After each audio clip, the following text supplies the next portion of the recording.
Hi, everybody. You are now faced with three women in black. And we're here to talk about a very interesting subject, which is the characters of women in literature and how they have changed. Or perhaps how they've not changed, depending on what you made of the last session, which was relevant. I have Ambai here with me, and I have Indira Chandrashekar, both of whom are so well known, I'm sure I don't have to introduce them to this audience. And they are both shapeshifters where their stories are concerned, because they do many things with women characters.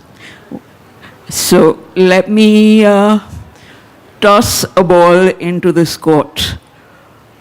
Do you feel, Ambai, for example, that the depiction of women in literature has changed? Thank you, Anjana. When you ask me such a direct question with the depiction. Yeah, it's a huge question. It's a very huge question. But I would say that to think that the depiction of women was different before and it has changed now is to say that women who wrote before never thought of themselves as women, and that's wrong. I feel that there were many women writers, at least in Tamil, I can tell you, who wrote from the late 19th century onwards, who wrote about very different women. And this is not very surprising because we have grown up with very different women around us. Like we have the women in the Bhakti tradition, like Akamadevi, who walked around naked. We have Laldet, and we have Andal, and we have Baini Pai. We have so many others. So I don't think that they wrote about women, which is the general impression, that they wrote about women who were confined to the home. I don't think that's right. They may have written about women in the house, but they turned the family into an area of struggle. They never wrote about family as a smooth operating institution. They never wrote that. So I won't say that there is a change. I will say that there is a further change. These women already wrote, and we are also writing, but we are writing slightly differently, maybe. But these characters have been there around us. I can also actually think of various South Indian poets who long ago wrote erotic poems in Sanskrit and other languages. And that was certainly something that most people may or may not realize. And I would say that they were very advanced women for their time. If we agree that those times were patriarchal, that they were male-dominated, I don't really know how much that is true. Indira, let me toss this one to you. Are we reacting to literature which has been written mainly by men, or which has been male-dominated? Is this why we think perhaps that women's portrayal is changing? That's also sort of a huge question, and I think sort of the obvious answer is yes, with the women's portrayal is changing, with the boldness of women's voices entering very strongly into contemporary literature. I think the barriers that women face to enter into literature are probably less dramatic, and you have to be you can be more mainstream while you're entering into writing as a woman these days. And I think that certainly impacts the way in which people think about themselves, both men and women. And I think it also impacts the way in which society sort of responds to women in writing. So I think one of the reasons why there's been such a strong male domination, certainly in the 20th century and 21st century in in literature is because so many of the critics and people who are responding to and writing about literature were often male. But I think that too is changing very much, and women are entering the arena of commenting on literature very strongly, or have entered the arena of commenting on literature, and that impacts things. But I think I also want to make another comment apropos what Ambai said. Well, before I do that, may I say I'm sort of so honored to be sitting here on the same platform as Ambai, since she's such a sort of iconic person for us.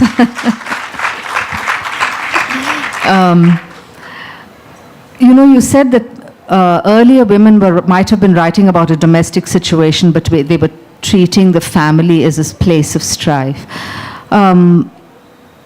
Interestingly, I think that, there has been often a criticism that women, even in contemporary literature, write about the domestic situation. And that sort of marginalizes the viewpoint that you are, men write about politics. I'm simplifying tremendously, but men write about politics in the outer world, and women write about the domestic situation. Indeed, yes, women do write about the domestic situation, as perhaps men do as well. But I think in that, one is often really responding to situations that one is encountering as a woman. I'm referring back to a conversation that we had on email when we were talking about this session. And I had never really anticipated in my own writing, sorry to sort of bring a reference to mine, but that I would be so compelled to write about fertility and maternity and so on. One has such a broad perspective on the things one's thinking about. But at the time when I started writing a particular story, a friend of mine was going through a process of trying to conceive.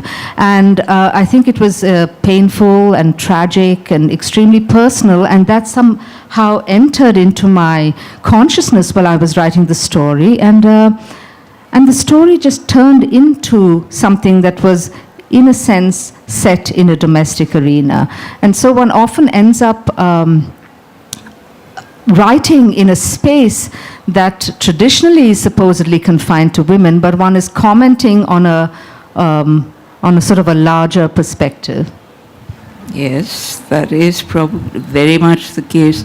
I think the other thing that is probably happening is that women are exploring various relationships with men, relationships with their bodies, relationships with things around them. Perhaps it's more personal in a way, and may or may not be domestic.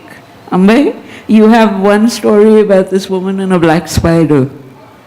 What that is, in a sense, a kind of exploration of surrounding space, psychological feeling. Yeah. The story. Yeah, because she is sitting there looking at that spider and thinking.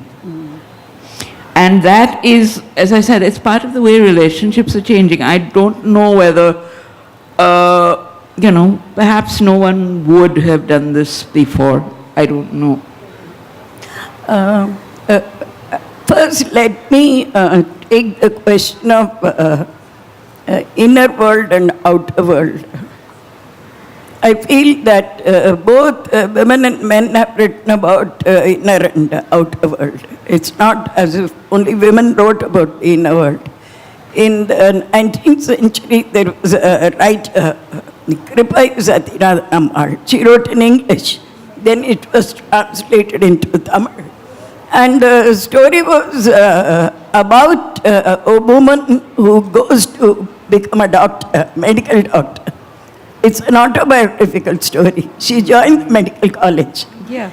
This was in the 19th century. Yes. And she's writing about it. It's the outer world. She talks about traveling in the train and coming to the Madras Central Station, and it's beautiful.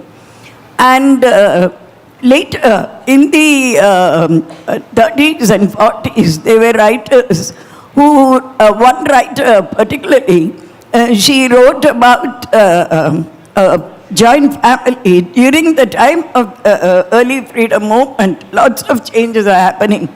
And there is this young boy who is going to college who imagines that he is in love with an older cousin who is married already, And she calls it the voice of the calf. She's talking about calf love. So I think they wrote about very different things. And writers like Rajam Krishnan, they wrote about non-communication as a continuing factor in family. And they wrote about how words don't communicate. And how they are unable to find a language to communicate, and how silence cannot be communicated unless the other person is sensitive. So I feel that lots of these things have been done. And just one last thing, Anjana talked about the story where a woman is having a conversation with a black spider, one of my stories.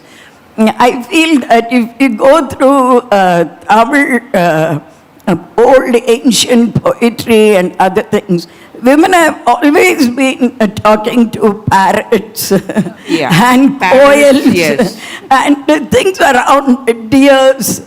So I feel that talking to something that's around you, even if it is considered a non-human thing, to talk to that is very natural for people, I feel. I keep talking to vessels when I cook, because there is this particular dosa tava that doesn't work well if I don't talk to it, So I think we just talk to everything, So that story is also, and I really was in a situation where I was talking to a black spider. So I feel that talking comes very easily when the other person is quietly listening and not intervening, Yeah, the only difference with that is the women who talk to parrots were talking love, I think. The deer were also kind of related to those things. It's probably now that we realize people will write about talking to spiders and presumably cockroaches and dosas. That may not have happened before. And, well, anyway, the other thing is that I think we feel the lack of having a man on this platform, because a man might have had something else to say, but that we cannot do much about. Actually, we should be talking about men writing, that's the best. Only women must talk about women writing is not correct at all. We should be discussing all the male writers in Tamil, and I'll have some fantastic stories to tell you, if you ask me to do that. Yeah, that's true. Okay, Indira, let's now talk about how mythological women have become a part of this new dialogue. We are hearing stories about Sita, about Draupadi, as you just heard. Well, what I think is interesting is that we've taken ownership in a way, I think, of our mythological stories. So there are 100 interpretations of every mythological heroine or even smaller character now that certainly are not aligned with the mainstream view and the sort of the politically dominant view. But what is interesting, I feel, is that sometimes I don't always agree with a new interpretation of a mythological character, or how they've seen her before, or how they feel that they're responding to the mythological perspective that they have received. By they, I mean other writers. But I think the powerful thing about it is the sense of ownership and your right to interpret the characters in mythology. I don't want to comment on what I think about Draupadi or Sita or etc. at this point, but yeah. No, but there are also these other characters who are being created as new mythologies, for example. Like there is a story of this woman who is a kind of Shakti, who is a demon hunter. She is an incarnation of Shakti without being Shakti, and she hunts demons. Oh, right. So sort of like an extraction from the From the myth. from yes. the myth of new superheroine type of people. Yeah, Yes. because there seems to be this theory somewhere that women are victims, which currently, if everyone is reading the papers, we are now victimized all over the world and we are protesting, which is good. But I think coming out of that is this thing about with the woman superheroine, and she is usually mythological. She has a mythological background, and she is able to change form, shape, whatever. So, more power to her, I'd say. I mean, I think that we need them. But I'm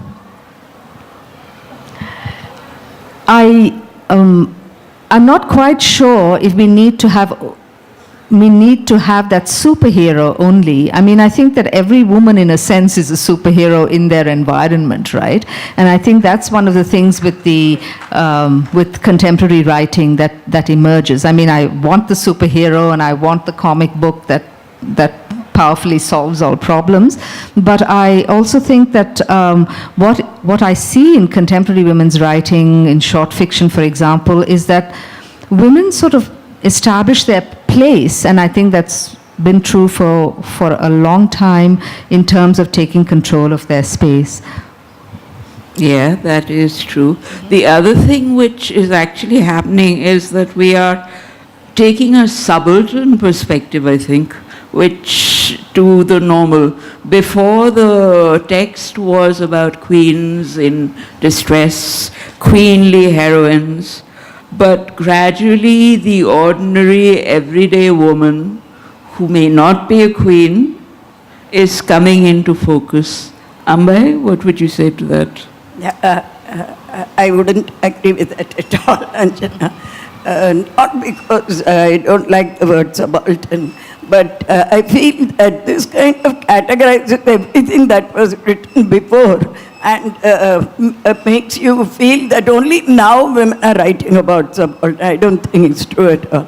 I feel that women all along have written, not just women writers have written about, and it's not just that it has suddenly happened, I feel that that kind of writing has been there all along.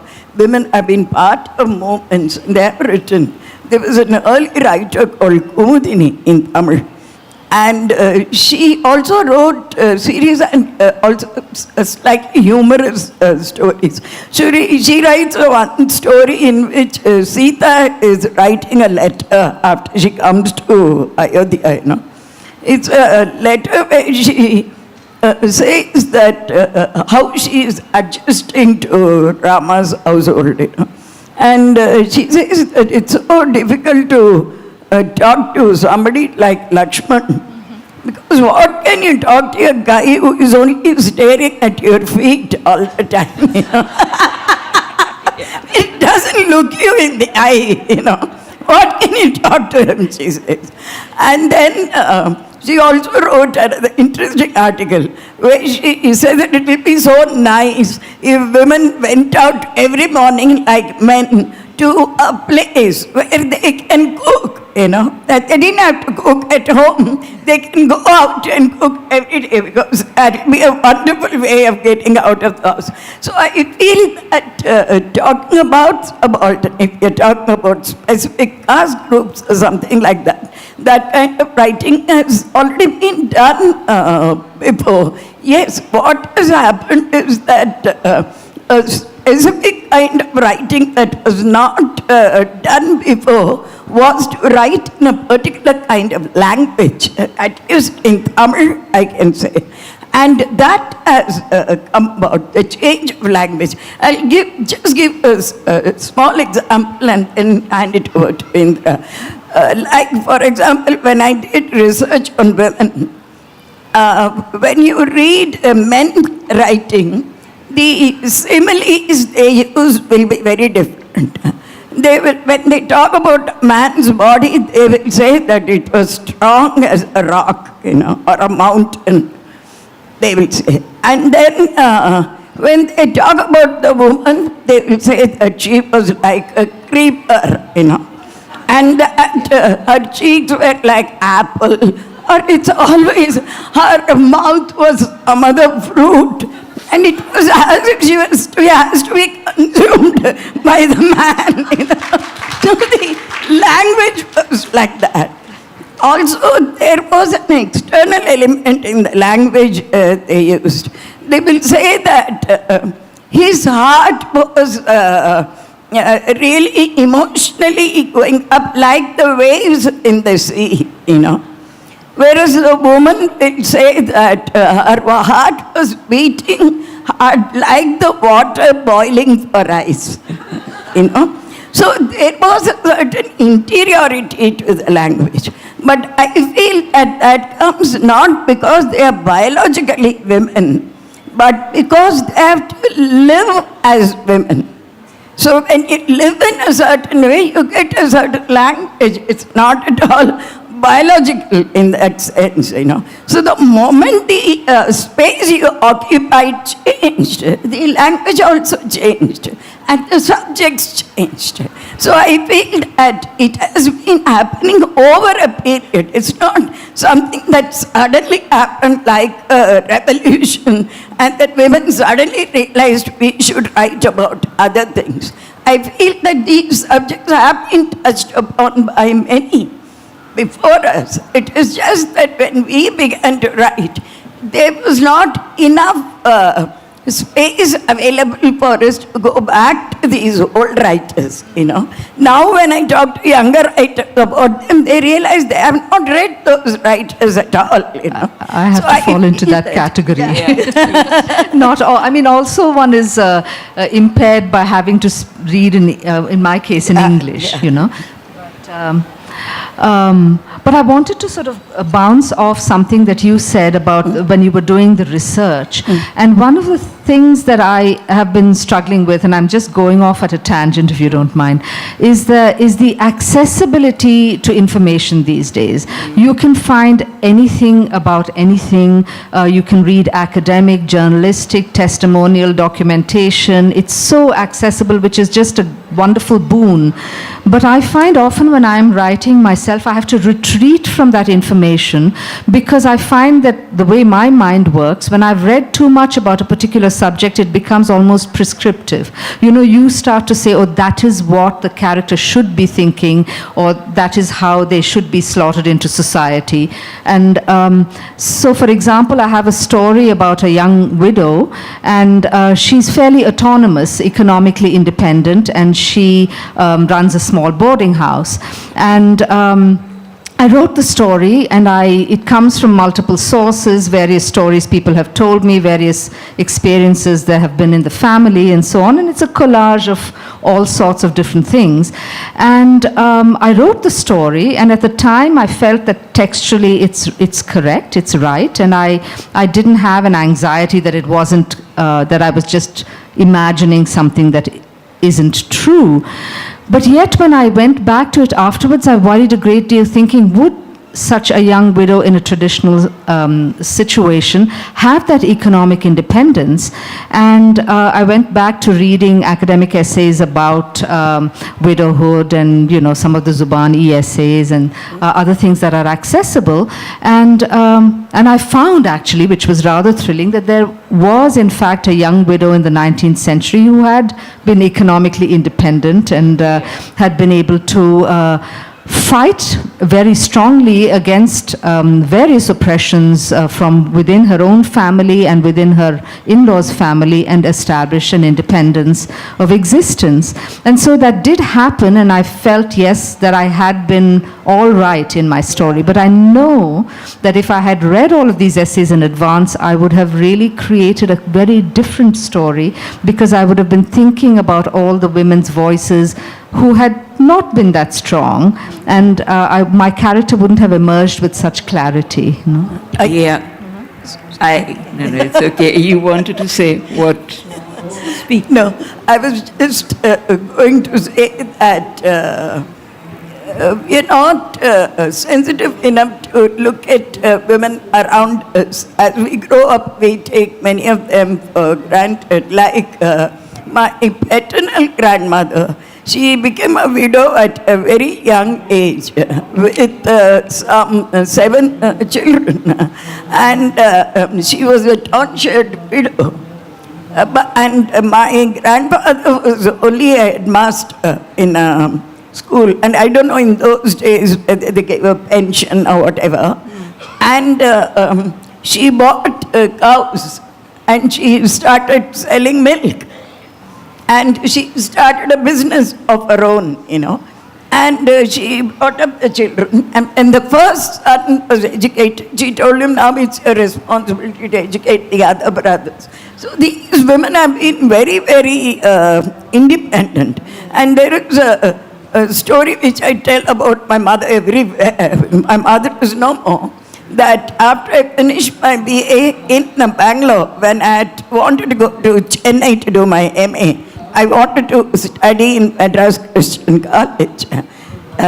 Basically because education is a good excuse to leave your house, you see. Either you get married or you say that you want to study further. So I said I want to study away from home. And my father said, nothing doing, it's not going to happen. And my father was working elsewhere then. My mother came and asked me, do you think going to Chennai will make a difference in your life? I said, yes. She didn't say anything. She just went to the bank. And those days you could take a gold loan on your jewels, you know. So she took a loan from the bank on a jewel. She went to the shop, she bought a suitcase. And I kept that suitcase for a long time. And then she went and bought 4 saris. Because I used to wear those half saris, which girls don't wear these days. So she thought her daughter was going to do her MA, so she should wear a proper sari and look grown up. And so she went and got 4 saris. And I still remember the colors of those saris. They were cut off oil saris. And she got 4 blouse pieces and she got material for petticoats because there were no ready-made petticoats those days. So my mother was a good seamstress apart from the fact that she was a musician. So she came and stitched the blouses and she stitched the petticoats. And my sister, elder sister, was working in a bank, you know. So she came back in the evening and she told my mother, where are you going? My mother said, I'm taking Lakshmi to Chennai to admit her in Madras Christian College. So my sister said, you never did this for me. You know? My mother said, you never asked. So she took me to Chennai. And as we got up at Central Station, we had to take the electric train from Park Station. So as the train was entering Tambaram, my mother leaned towards me and told in my ear, all Lakshmi's dreams are going to come true. You know? And I never forgot those words, you know. They were a very poignant moment of my life. And much later, I wrote 2 books on musicians and dancers, and I dedicated the book to my mother. And I wrote about this incident, and I said to Alamelu, my mother, an artist and a dreamer, I dedicate this book. So my mother read that, and she asked me, did I say that? You know. So I told her, that's what oral history is all about. Because the person who listens can never forget. But the person who has spoken can forget those words. So I feel that these women have been around us, you know. It is only when certain sensitive cell opens in us that we see them, you know. Absolutely. And maybe that happens at a particular point in your life, you know. Yes. So I feel that these women have been there. Absolutely, because in fact this particular story about the widow had been working through my mind for a while. But then we went on a very, very evocative and sort of meaningful family trip to Tanjavur, which is sort of the root of my family from every different side. And that just triggered the story, you know. That just opened up memories and yes. Yeah, I think... happens at certain Yes. times. Yes. I think we do need to record our past a lot more. And perhaps there are many lessons to be learned. Okay, we're out of time, so there is room for one question. Oh, you're out of time. Yeah, I was just told this. Yes. Hello, my name is Melanie, and with women writing on mythological women, there will be a kind of subversion that happens, and given the political climate of today, are these writers exposed to risks? And on a lighter note, would we rather have men who looked at the women's feet or the others who'd objectify them? Thank you. Okay, which of you would like to take this question? You can both take it if you like. I don't think that subversions are going to be objected to, because subversions have been there all along, you know. There was a writer called Pudumai Pittan who wrote very differently about Alya, you know. And I feel that there are many different Ramayanas where different things have been written about Sita. There is one particular Ramayana where when Hanuman goes to Sri Lanka, he tells Sita, "You're like my mother. Why don't you climb onto my shoulder and I'll fly you and take you back?" And she does. And she sits on his shoulder and she comes back. When she comes back, he's very elderly gentleman like Jambavan and all. They say that how can you sit on a man's shoulder and come? So Sita says that he's like my son. So I sat on his shoulder and came.